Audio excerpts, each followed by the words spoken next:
ಚಂದನವ ಪೂಸಿಕೊಂಡು ಸಿಂಧೂರ ಹೊತ್ತುಕೊಂಡು ನಗುತ್ತಾಳೆ.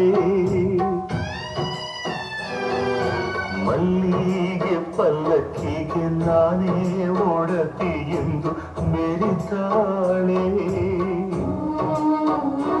ನನ್ನ ಬಾಳ ಭಾಗ್ಯ ದೇವತೆ ಪತಿ ಪ್ರೀತಿಯೋದ ವಂಚಿತೆ. ಇನ್ನೊಂದು ಜನ್ಮವಿದ್ರೆ ಮಗನಾಗಿ ಹುಟ್ಟುವೆ, ಕಣ್ಣೀಗೆ ಒಪ್ಪುವಂತೆ ಜೋಪಾನ ಮಾಡುವೆ.